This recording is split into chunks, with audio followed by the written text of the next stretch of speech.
Okay, so here's my forecast for March and into mid-April of 2025. This is an eclipse season forecast. I'm probably going to make this one available to the public because I want everyone to be able to benefit from it. So I'm going to do the forecast for each of the 12 signs, but first I want to talk about just the general themes of the eclipse season and what's going on for everyone. So this is going to be relevant for everyone. We have Rahu in Pisces now and Ketu in tropical Virgo. And this is why you're seeing kind of like a lot more focus on religion and faith. A lot less focus on, well, you'll see a lot of people still focusing on Virgo things, but to their own detriment and their own frustration. I'm noticing a lot more people being very uptight about their health routines and things when they don't really maybe even know what they're doing or need to be. There's a very big like health culture on social media now, like Instagram and these things, that's being led by people who are kind of like, are they even that healthy? That sort of thing. There's a big rise of that. That's still going on. There's the rise of debunk culture. Like, have you noticed how everyone wants to just debunk things now? There's no like sense of wonder or hope or like feeling or emotion or awe. That's what we need with Rahu in Pisces. And so in some ways, this eclipse cycle is actually turning a lot more people back onto astrology and getting a lot more people interested in astrology, because astrology is this vast thing that gives more hope and more wonder and kind of gives us the big picture, the Jupiterian big picture of life. So really anything that you are doing that's pushing you more towards living from a holistic big picture viewpoint and keeping you away from like a myopic, overly detailed, pedantic viewpoint will be helpful for you at this time because of Ketu in Virgo and Rahu in Pisces. So we all are moving more towards Pisces as a planet and sort of restructuring or reorganizing and sort of letting go of a bit of our Virgo things right now. This eclipse season is very interesting. I already read this out for you guys in last month's forecast, but I'm going to read it out to you guys again because it's so important. So keep this in mind for everyone in the forecast. I've used this book so much the pages are literally like falling out of it. But yeah, keep this in mind for everyone on planet Earth, and then think about the houses and the situations that I described later for each of the signs, and think about how this might pertain to you. Saros Series 9 New North. Okay, so this comes out in 2025. This is a very physically expressive Saros series. Accidents, great physical effort, violence, or any sudden physical events. These can be experienced positively as, for example, the first time snow skiing, or it can be felt negatively in terms of accidents and so on. The approach to take when this series is affecting a chart is not to hide away, but to undertake some physical activity with an ever watchful eye for safety. That is so crazy to me because, this is an old book. This cycle is the eclipse cycle that was happening for me 18 years ago when I was on Good Morning America and interviewed by Diane Sawyer and spoke to 11 million households one morning about the need for a skate park and the problem of police brutality. Because basically in 2007, the police were starting to arrest all the skateboarders in my hometown of Charleston, South Carolina. And we released this clip that we were just sitting on for waiting to release in our skate video of me skateboarding at a place, doing a little trick around the ledge, doing a little wheelie, and a cop coming up and pushing me from behind over a bush. And she pushed me over a bush, and it was like, whoa. And this was way before smartphones, way before all the stuff nowadays. So people did not know about police brutality. And so we basically released this footage of police brutality happening, and it became international news. And they flew me to New York City, and I was talking to Diane Sawyer in Good Morning America, like right after the vice president or someone. And this was the eclipse on my first house. And what it happened from was me staying physically active, was skateboarding and having an eye for accidents, and someone like pushing me over a bush and causing an accident when they were supposed to be defending me. Um, and so, yeah, this eclipse was happening in my first house when I ended up on Good Morning America because of a skateboarding incident or an accident, which is kind of what they're talking about with Mars, Pluto, uh, Mars on the Pluto midpoint and Mars on the Uranus Pluto midpoint. Um, Mars being very influential in this eclipse and other things. You know, they're using Western astrology techniques to find this answer, but they found it and it's accurate. So I love how it just says like the first time snow skiing, or it could be in a negatively in an event with an accident. Because in a way, it was like that for me, where it was like I was doing a brand new thing. I was already a skateboarder, but I was doing it at a new spot, a new way, and was doing like an active physical sport. And then an accident happened to me, and then we somehow made our lives happen as a result of that. If it weren't for that experience, I probably wouldn't be here right now doing this work. Um, and so the the connection from being a wannabe pro skater or sponsor skater into astrologer is a very complicated connection that I'd have to explain later and how that happened. But overall, this eclipse cycle is one I'm very familiar with and I love it. And it was a wonderful eclipse series. And so I don't want anyone to be afraid of it, but just stay physically active, like he was saying, but with an eye for accidents and aware of danger, but not like fear based, you know, and still living your life and just see what happens. That's what I would suggest. But yeah, like, so, you know, Scorpio and Aries, y'all just had your Mars starting to go back direct again. And so it's an important time to start being more active, but then again, like being just a little bit aware of what kind of problems could come up. Now, the lunar eclipse is happening in Virgo and in Uttara Palguni, the star of like being the ideal man or the ideal husband or wife, the ideal lover and partner. Watch the nakshatra course for the full 2 hour breakdown on that star, but we're going to feel an eclipse perhaps in our ability to serve or, you know, flow wishes out to the partner like Uttara Palguni is all about. And then the solar eclipse is going to be in Revati. And what's also noteworthy is that Venus stationed retrograde in Revati. And so Revati natives are having a lot of activity going on, a lot of big changes, a lot of big events going on for Revati natives. These are the two main themes of the next month and a half is basically eclipse season and Venus retrograde. And so that's what I'm focusing on with this forecast.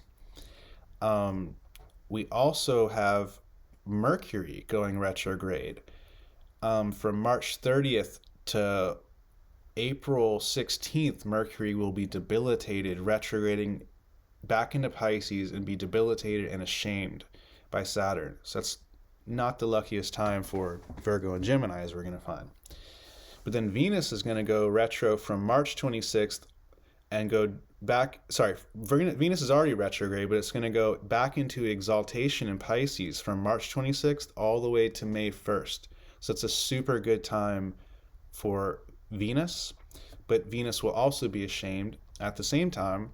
And so it will really depend on the person's natal chart, which sort of avashas and things get triggered. And again, literally all these transits are dependent on your natal chart. It's not like I can just say one thing and all the Scorpios on the planet are going to experience that. That'd be absurd if 1/12 of the planet was having the exact same experience at any point ever in space and time. And astrology never is saying that, remember, because otherwise there would be no point in even having a natal chart if everything was just dependent on the transits. Okay, so the Venus retrograde, whatever house or thing that's going on in, is going to be like, okay, I need to work on getting more quality, more value, more of a good deal out of this area of life. You know what I mean? Wherever that's in your chart. And also because Venus went retrograde in Revati, the star of nourishment and the cow, it is the star of wealth and nourishment and milk and cows and like kind of plenty. And it's also a star of many other things, more detailed things like, journeys, travel, um, safe journeys, even like things having to do with afterlife and and death and whatnot. But in an overall sense, Revati, literally Re, like Vati means possessing, and Re comes from Rai, which means wealth and riches. So Revati means the ones that possess riches and wealth, literally. And so Venus stationing retrograde is a big theme of like learning how to attract more abundance into your life, how to develop more fullness, more wealth, more riches. Cows symbolize riches and wealth, but like fullness and nourishment as well. The Lord of it is Pushan, This is a big theme for Venus retrograde wherever it's going on in your chart. Okay, so now, starting with Pisces. This is a big time for Pisces. Pisces Lagnas have had a lot of activity going on. It's been a busy month, an exhausting month where they've been working more, but it's good because of the sun in their ascendant, but then they're also feeling very exhausted because of Saturn in the ascendant. So it's like your higher self and your lower self is kind of battling each other at this time if you're a Pisces Lagna, and which one is going to win out? Well, that depends on the rest of the chart, but it's important to not be too hard on yourself at this time, because otherwise you'll tap into the shame of Ashta that's going on for Pisces. So some Pisces are going to be feeling shamed or wanting to shame others. Others are going to be rising above that. It's also a big money period for Pisces Lagna because Venus is retroing in the second house of your wealth and your resources and your value. So Pisces are recognizing their own value. I realized I had to go up a little bit on my tutoring prices for one thing. I'm a Pisces. And, so little things like that could end up happening. There's sort of a need for improvement of your resources, getting better food, better clothing, better quality. I need to get my hair cut, as you can tell, these little frayed hairs. It's been over a year since I got my haircut, so I'll probably do that at some point because it's in the sign of Aries, the sign of the head. So really, actually for everybody, a makeover or a haircut is a good remedy right now with Venus and Mercury in Aries and Venus retrograding on it. For Pisces, it's in the second house of some sort of face change, maybe. Oh, it's probably why I shaved for the first time in like 6 months. Yeah, there you go. They're supposed to be projecting outward at this time and not focusing on relationships or focusing on the partner as much as, well, you could say balancing it, but really needing to make sure that they're focusing on themselves and their own purpose and their own path in life and what they want that to be. Focusing on their dharma, you could say. And it's important to avoid over socializing and avoid talking too much at this time. Major spiritual breakthroughs could happen in the second half of the month for Pisces. Okay, Aries. Aries is in a major love phase, actually, till June, really. And so we'll talk about this more, but they're in a major love phase right now. And everything is real good right now, but everything is going to go to shit soon when Saturn, pardon my French, everything is going to be inauspicious soon when Saturn gets debilitated in Aries in June. So enjoy it while you can. Be very good to people. Treat others well. Do as much as you can to improve your karmic merit, because pretty soon Saturn is going to cross into your ascendant and it's going to be the winter time for Aries. You know what I mean? So be prepared is what I'm trying to say for you now. Because if not, karma might end up catching up to you and repaying you if you're not good to other people now. But overall, it should be a happy time for you. Mars is going direct again. Things are starting to move forward for Aries, and things are starting to pick up. And so life is starting to come together. So just don't get cocky or arrogant, and make sure you use that auspiciousness to move yourself forward and others forward. And, not create any bad karmas, we could say, because there some karmic comeuppance could come again later for you this year. And spring equinox is, of course, going to give you a boost, as it does every year when the sun gets exalted in Aries, but then there will actually be the solar eclipse in Aries there too. So it's really a kind of a complicating month for Aries. Be willing to compromise, essentially, and don't be too forceful, and therefore you'll be working on your Venus and be flexing the muscle of Venus, and diplomacy and compromise is very important for them at this time. Okay, so Taurus. For Taurus Lagna, it's a time of expenses, spending a little bit more on the things that you value and you appreciate. You might take stock of the last year and be like, I really drive a lot more than I needed, and I think I need to spend money to upgrade my car and, like, I don't know, get better speakers for music or whatever. It's that sort of thing. It's like spending a little bit more on upgrading the quality of your life, but then there's also a theme of leisure and retreat. Theme of being perhaps like in a faraway place, ashram, a foreign land, being like not too concerned about your material life, we could even say. And it is a period where you're going to be making good money from March 26th onward. So right now, a little bit more of a spending phase, but then by March 26th, you'll be in an earning phase and you'll be gaining and making a lot more money. So overall for the month, it's kind of like a weird mix of gains and losses. April 2nd, when the moon and Jupiter are conjunct, will be a very good money, resource, abundance day for Taurus. Taurus overall should really focus on spirituality this month and into April, because of the Lagnesh being retrograde in the 12th house and then retrograde into Pisces where it's exalted. This is a really great window for spirituality, developing your faith, love, divine love, bhakti yoga. Even socializing a bit more could be really good and valuable and put you into better places in life at this time. It's kind of like time to realize what you value in people in life and like put more time, energy, or money into it, we could even say.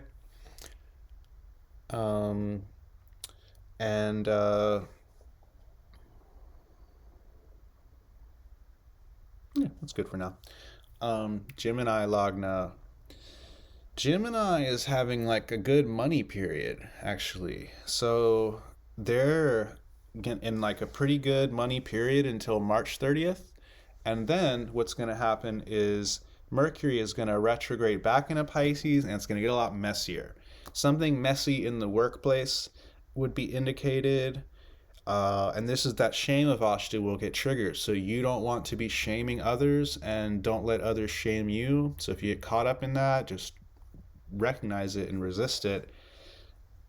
These days on the internet, it's very easy to just like leave a little nasty, mean comment somewhere or something. If you feel that urge, just resist it. Do your best to. Gemini, it's a sign of food habits, changing our food habits, because Venus is planet of food, is retrograding on top of Mercury in the sign of the 11th house of gains. And then Mars is debilitated, but just went back to direct motion, the second house. So it's like there's a window of opportunity to change your diet and your food karma.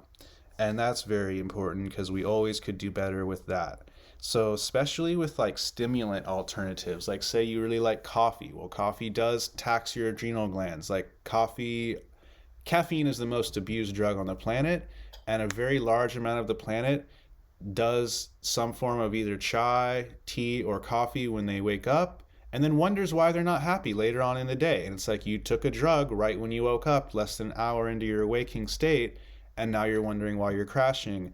And so Mars, that's the drug that intoxicates Mars, is caffeine.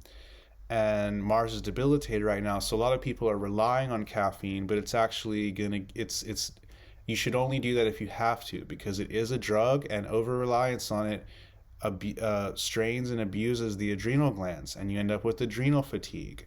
And then you're like blah everywhere you go, and you can then when you really need to use your adrenal glands, you can't use them. There's nothing left in them. So that's what you don't want to happen. So in a long-term sense, this is why caffeine is not advocated by any health experts. It's a medicine, it's a drug, so use it medicinally, but now could be a really good time to make a change when it comes to that. There could be also more difficulties at home with the family, and one may need to be away from home a little bit more. It can be good to socialize more at this time, to network. It's a good networking phase with Venus retrograding in the 11th and delighting Mercury. Could end up networking your way into a better work position or something like that. Now Cancer Lagna, Mars is going direct, so things are starting to feel more productive and move forward for Cancers, but it's overall been kind of a tricky time. And like I said, the water signs have been under threat and stressed, and it's been a mess for them. So they've been having a tough time, but right now things are starting to move forward. You have to trust the bigger picture and have faith with that eclipse in the ninth house, and avoid like nitpicking, being pedantic, being overly detail oriented with that eclipse in the third house in Virgo. It can be good to travel more, even out of country or out of state, big, longer travel, and there, or even like spending more on your beliefs, or going on in a retreat, or like doing some sort of ashram-like experience at this time over the next month and a half. But there are also some indications of career improvements, career change, and getting more out of work. See, because Venus is retrograding in that 10th house for y'all, in Revati, the nourishment nakshatra. So like there's something you can probably do in your workplace to get more nourishment out of your job, your work, or your status. Like there's some sort of improvement that could be made there if you work with it and try to.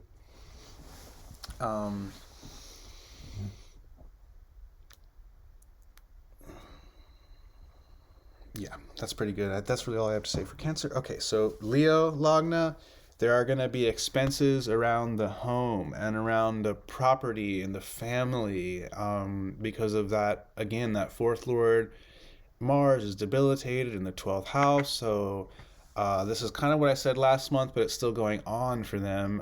It's not as lucky of a time for the Leo Lagna until the spring equinox, when the sun gets exalted in Aries. So right around March 19th or 20th, Leos might feel a boost because their sun's going to finally wake up and get exalted and not be in the ashamed and starved and agitated Avashta. So if you're Leo and you've been feeling agitated or ashamed or starved or just like confused, that is going to end soon. So that's good to know. But it's a somewhat difficult time for Leos until that time. So it's just keep working, keep grinding through it, and then you're going to be exalted later on, March 20th. That will be a lot better. It's important to open up and be vulnerable about your issues. That's actually one of the main things for Leo. Is it's kind of hard for them to do that right now, but it's really important, and that's where the benefits will come. And yeah, just don't shame others or yourself, and have faith in the bigger picture, because the sun is caught up in this nasty Avashta where it will want to like shame and judge others or have others do that to it. So if you can avoid that, you're doing pretty well. Okay, so we have an eclipse for Virgo going on in the 1st and 7th house. So it's important for Virgo to let go of themselves and their sense of self and embrace others at this time, and embrace relationships, other parties, other people, the public, other ideas, other countries, just the other party across the board. Don't be too independent at this time. And with Mercury in the 8th with Venus in Revati, it's like, how do you get nourishment from other people? And start thinking on this, and you might realize like, I really love this, and you might find you value that thing more. Like, you really might be like, I really love skateboarding and I really value this more and I want to skateboard more. And my friends that I skate with are important and these people, and I want to build these relationships. So it's kind of like a time for opening up to the value that others have in your life and building deeper relationships with them and building deeper bonds with them. And like embracing your vulnerabilities and opening up and communicating and sharing about them and then finding help and healing.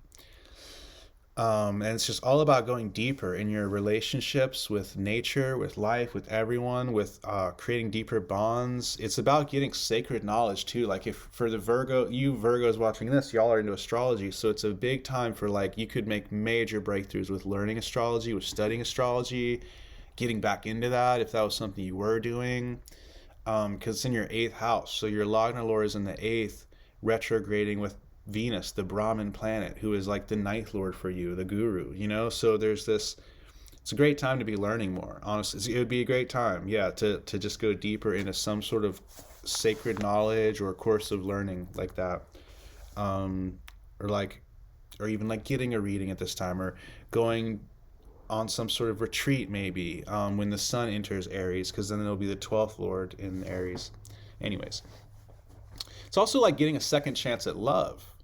And then from March 30th to April 16th is the least lucky time because that's when Mercury will be retrograded back into the seventh house. And then there will be more of that like shame of Ashta, and it'll be like a messy time with relationships, but then it will go direct again and it will all clear up, you know? Okay, so Libra has a big love theme as well. It's all about service and routine, and it's mostly just about balancing out life overall. But there is a big love phase going on until March 26th. Then it becomes more of a powerful time for your material life and also for like being of service and feeling spiritually of service and value to people and making spiritual breakthroughs, we could say. Um, it's kind of like uh, it's been a really good time for Libra Lagnas in many ways because Venus has been very strong this year. So that's continuing, but now Venus is in the seventh house of the other partner. So there's like, it's like you yourself are gonna be out there engaging with others, and then you're going to retrograde back into Pisces, and that is the sixth house of like debts or disease or enemies and things. So you'll have more obstacles going on like in, after March 26th, but you'll be powerful enough to overcome these obstacles and these delays and these things that come up. So that's good to know. Okay, so Scorpio is in a really good productivity phase and as well as like healing and rejuvenation phase because Scorpio was kind of in a messy point for a while with Mars being debilitated. Scorpio and Aries were in kind of a tough place, but Mars is now going direct and it has been in the adult Baladiyavashta. So he's kind of gathered more strength and more composure and he's now moving forward again. So that's how it seems to feel for most of the Mars ruled people that I know. It's like, okay, yeah, life is starting to move forward again. And there's more of this healing and rejuvenation phase going on because of Venus retrograding in the sixth house with Mercury. And so Mercury's like, hey, I need to try all these different ways to improve my health or my routine or my material life or some sixth house thing. And then Venus is like the Brahmin who's like, oh, I've got knowledge on all these things. Let's research it. Let's learn it. So it's basically a really good rejuvenation phase until March 26th when Venus goes retrograde into Pisces. And that will be, that will also be a very, that will basically will switch into like a more creative, spiritual, kind of staying out of the world a little bit more type of phase, but like making a lot of progress internally, emotionally. Great time for meditation. That's sort of the theme after March 26th. But yeah, Mars has gone direct So, and Jupiter's on direct, so things are starting to move more forward for them. And that's very good because it's been a little bit of a tougher time for the Scorpio Lagna people. So it's overall a luckier month for you guys, and you just have to stay active and moving and going and doing, because that's what relates to the sorrow cycle going on right now as well. Now for Sag has a little bit more of a focus on the home life and the domestic life, with the Sun and Saturn, all these planets in Pisces, and then Venus and Mercury went into the 5th house, and now Venus is going to retrograde from the 5th into the 4th. So there is, right now it's in the 5th, so it's focused on like learning, education, managing my life overall, just trying to kind of improve that. And also like love and romance and like big, Venus in the 5th, big like romantic affair kind of placement, so can be a theme of romance, love. Actually, that's probably the main one, really, because the Lagna Lord's in the 7th too, and the Lord of that is in the 5th with Mercury retrograde. So big romance phase until March 26th, and then from then it's going to be more of a like love at home or in the heart, more spiritual love, more renovating and rejuvenating your home life and your domestic life from that point on. That could be like making changes with something regarding your home and your internal life. And some travel. There's some travel that is indicated for sure, possibly for the result of love or for love. And that's also true for Capricorn. Capricorn has love, romance, and travel, very likely traveling with a lover, traveling for a lover. Venus is in the 4th house for them, retrograde with Mercury. 1st and 7th lords are mixing around and connecting here. Same with Aquarius. So basically,